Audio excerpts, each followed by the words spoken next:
The ABC news Haryana में मैं हूं आपका अपना राज डाबला और स्वागत करता हूं। इस समय फतेहाबाद पपिया पार्क में मौजूद हूं। आज यहां पर किसान विजय सम्मान समारोह और संकल्प दिवस, यानी किसानों ने एक संकल्प लिया है कि जब तक एमएसपी जो है नहीं मिल जाती तब तक जो है किसान आंदोलन करना नहीं छोड़ेंगे। तो मगर सबसे बड़ा मेरा जो खुद का सवाल था, जो लोग मुझसे पूछते थे कि किसान राजनीति कर रहे हैं, गुरनाम सिंह चढ़ूनी ने पंजाब में पार्टी बना ली है, पंजाब की 25 जत्थेबंदियों ने पार्टी बना ली है और हरियाणा में जो घूम रहे हैं, फतेहाबाद में जो घूम रहे हैं वो राजनीति कर रहे हैं। तो मैं एक वीडियो लेके आया हूँ छोटी सी आपके सामने। हो सकता है कि इस वीडियो को देख के आप अपनी जो सोच है वो बदल लें। तो देखिए हमारे चैनल की एक खास रिपोर्ट, वीडियो को शेयर ज़रूर करें।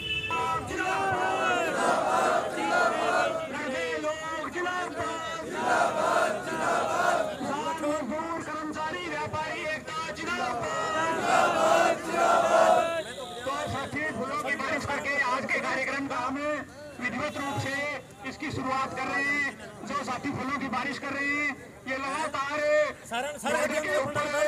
फतेहाबाद के जो भी लंगर थे, बाईपास का जो दरगाह था, उसके ऊपर ये साथी लगातार दिन रात यहाँ जुटे रहे। किसान मजदूर एकता जिंदाबाद, भाईचारा जिंदाबाद, हरियाणा पंजाब नदी कौमें जिंदाबाद, किसान मजदूर एकता जिंदाबाद, मजदूर एकता जिंदाबाद, हमारा भाईचारा जिंदाबाद, खेती किसानी जिंदाबाद, हमारी एकता जिंदाबाद, किसान मजदूर कर्मचारी दुकानदार एकता जिंदाबाद, हमारी एकता जिंदाबाद, हमारा भाईचारा जिंदाबाद, किसान मजदूर दुकानदार कर्मचारी एकता जिंदाबाद, महिला शक्ति जिंदाबाद, महिला शक्ति जिंदाबाद, किसान मजदूर जिंदाबाद, हमारी एकता। आज किसान आंदोलन स्थगित है और स्थगित होने के बाद फतेहाबाद के पपिया पार्क में विजय दिवस मनाया गया है, यानी विजय सम्मान समारोह मनाया गया है, जिसमें प्रशंसा पत्र भी बांटे गए, जिसमें शिरकत की है सुमन हुड्डा जी ने, जो प्रदेशाध्यक्ष हैं भारतीय किसान यूनियन चढ़ूनी के। उनसे बात करेंगे। किसानों को एमएसपी तो अब तक मिली नहीं, मगर क्या कहना चाहेंगे इस बारे में? क्या कब तक एमएसपी मिल जाएगी जी? नमस्ते जी। नमस्कार जी। क्या कहना चाहोगे जी? किसानों को एमएसपी तो अभी मिली नहीं। एमएसपी की लड़ाई अभी जारी है, आंदोलन अभी खत्म नहीं हुआ है, स्थगित हुआ है। और हम ये कह के उठे हैं वहाँ से कि जिस दिन आप अपने वादों से फिरेंगे, अपनी बातचीत से फिरेंगे कि हम ये सब नहीं कर रहे, तो ये वही किसान कौम है जितनी उठ के जा रही है उससे 10 गुना वापस लौट के भी आएगी। अच्छा जी, एक ना आरोप लगाए जा रहे थे बार बार किसानों के ऊपर के किसान राजनीति कर रहे हैं, और गुरनाम सिंह चढ़ूनी ने मिशन 2022 पंजाब शुरू कर दिया। तो क्या कहना चाहोगे इसके बारे में? तो इसमें 117 सीटों पे चुनाव लड़े, बुराई क्या है? राजनीति करना अधिकार है किसान का भी। किसान का क्यों, हर वर्ग का अधिकार है, मजदूर वर्ग का, किसान वर्ग का, जो भी आम जन है, जो आगे आके मतलब जो अच्छा काम करता है, समाज सेवी है और दुनिया के लिए लड़ सकता है, उनको अच्छी चीज़ें प्रोवाइड करवाने के लिए आगे होके मतलब दुनिया से टक्कर ले सकता है, सरकारों से टक्कर ले सकता है, तो उसको सरकार में आने का हक क्यों नहीं है? आप ऐसा क्यों सोचते हैं कि अगर कोई राजनीति करता है तो वो गलत होगा? पांचों उंगलियां एक जैसी नहीं होती। आप जैसे भाई अगर आगे आते हैं, पढ़े लिखे भाई पत्रकार समाज में से आगे आते हैं, हमारे बुजुर्गों में से कोई आगे जाता है, तो हमें उसमें बुरा क्या नजर आता है? तो क्या जनता मोहर लगाएगी, पंजाब में मुख्यमंत्री बनाएगी जी गुरनाम सिंह चढ़ूनी को? हमने ये नहीं बोला कि हमें मुख्यमंत्री बनना है, ठीक है? हमने अपने नुमाइंदे खड़े करने हैं वहाँ पे, खुद नहीं लड़ रहे हैं चढ़ूनी जी, वहीं के लोगों को खड़ा कर रहे हैं। और आपको अगर बोला जाता है कि इस समाज में से कल आपके जिला परिषद के इलेक्शन हैं, कल आपके पंचायती इलेक्शन हैं, या फिर आगे 2024 में जो इलेक्शन आएंगे, आपने ये देखा है कि इस आंदोलन में किसने कितनी भूमिका निभाई है और किसमें कितना दम है, कौन कितना कर सकता है। अगर उसी पढ़े लिखे समाज में से, उसी मेहनतकश किसानों में से आप किसी को आगे लाके खड़ा करते हैं और वो आपकी सेवा के लिए आगे बढ़ता है और आप उसको जिताते हैं, तो उसमें बुराई क्या है? जिताना ना जिताना, वोट देना ना देना, वो तो जनता के हाथ है। जनता जिसको ठीक समझेगी, हाँ ये कैंडिडेट ठीक है और ये हमारी सेवा करेगा, जिस पे विश्वास जताएगी, वो उनकी मर्जी। पर अगर आप लोगों को हम आगे लाके खड़ा करना चाहते हैं तो उसमें बुराई क्या है? थैंक यू जी। तो मैं उम्मीद करता हूं कि उन लोगों ने अपने सवाल का जवाब जो है सुमन हुड्डा जी के शब्दों में समझ लिया होगा कि राजनीति करना सिर्फ उन लोगों के हक में नहीं है या उनका अधिकार नहीं है जो लगातार ये तंज कसते रहते हैं कि किसान राजनीति में उतर गए हैं। यूँ तो देश में जो धर्म का मुद्दा है वो कहीं ना कहीं समाज को तोड़ता ही है, कहीं ना कहीं उसका जो प्रभाव है वो हर समाज के व्यक्ति पे पड़ता है। अभी कामरेड साहब मेरे साथ हैं, उनसे एक ही सवाल पूछूंगा कि हिंदू, मुस्लिम, सिख, ईसाई का नारा देने वाली राजनीतिक पार्टियां और हिंदू नाम का नारा देने वाली राजनीतिक पार्टियां आखिर देश में चाहती क्या है? क्या अपने शब्दों में कहना चाहेंगे? नमस्कार जी। नमस्कार। क्या कहना चाहोगे? बात ये है कि ये जो धर्म के नाम पर आप कह रहे हैं ये सही बात है, नाम धर्म का ये ले रहे हैं, ये धर्म नहीं है।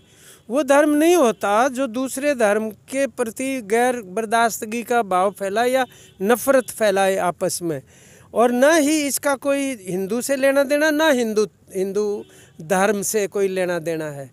तो अगर हिंदू के और हिंदू धर्म के सबसे बड़े दुश्मन हैं तो यही लोग हैं। तो कौन सी पार्टी अच्छी है देश में? नहीं, अच्छी बुरी का सवाल नहीं है, लेकिन कोई पार्टी सत्ता में बैठ के इस प्रकार का जहर और नफरत फैलाए समाज और देश को तोड़ने का। मुझे तो लगता है जी देश में ना जितनी भी पार्टियां हैं उनका एजेंडा ही है और सारी पार्टियां ये कहती हैं। ऐसा उचित नहीं है।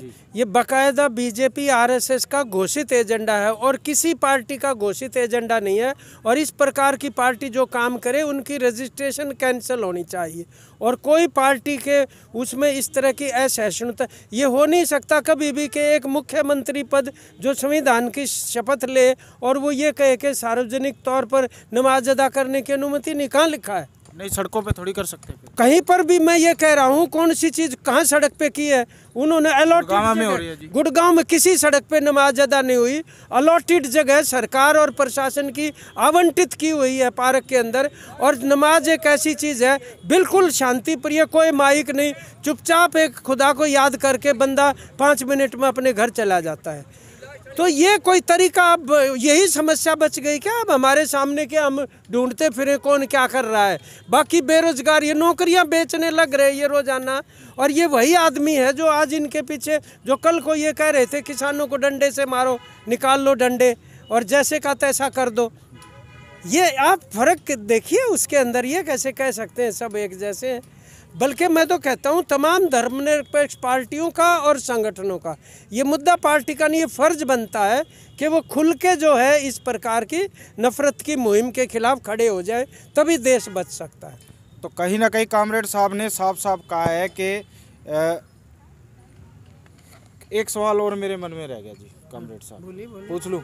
हाँ जरूर। क्यों? किसान आंदोलन में कौन से धर्म को सबसे ज़्यादा बढ़ावा मिला है और कौन से धर्म को सबसे ज़्यादा नुकसान हुआ है? आंदोलन ना तो किसी धर्म को बढ़ावा देने के लिए था, ना उसने किसी को बढ़ावा दिया, ना किसी का नुकसान किया, ना किसी का फायदा किया। अच्छा, मूर्तियां तोड़ी जा रही है, प्रभु यीशु की मूर्तियां तोड़ी गई है अभी और किसान रैली में अल्लाह अकबर और हर हर महादेव के नारे लगे थे। मैं तो अभी यही बात बोली है बोलते हुए कि किसान आंदोलन ने देश के अंदर धर्म निरपेक्षता की, लोकतंत्र की रक्षा की है और तानाशाही और निरंकुशता को हराया है। ये उसकी बहुत बड़ी उपलब्धि है किसान आंदोलन की। तो हमने आपसी सद्भाव कायम रखा आखिर तक बिल्कुल, और सभी धर्मों का, वहाँ कोई मंदिर मस्जिद गुरुद्वारे का फ़र्क नहीं था। मतलब निश्चित तो मेरी कोशिश यही रही है। आज फतेहाबाद के पपैया पार्क में कार्यक्रम था किसान सम्मान समारोह, जिसमें शिरकत की थी बतौर मुख्य अतिथि कामरेड साहब ने, और मैंने कोशिश यही की है कि मैं उन लोगों के जवाब उन लोगों तक पहुंचा सकूं जैसी उनकी सोच है। चिंगारी है, हम भारत की नारी हैं, फूल नहीं चिंगारी है। और पीछे से ले लो एक दो। किसान मजदूर महिला एकता जिंदाबाद, जिंदाबाद जिंदाबाद। हमारा संघर्ष जिंदाबाद, जिंदाबाद जिंदाबाद। हमारा आंदोलन जिंदाबाद, जिंदाबाद जिंदाबाद। लड़ेंगे लड़ेंगे जीतेंगे जीतेंगे। शहीदों का पैगाम जारी रखना है। किसान दल के शहीद अमर रहे, सिंह तेरी सोच पर इनकलाब जिंदाबाद जिंदाबाद जिंदाबाद। अभी कोई साथी रह नहीं गया भाई।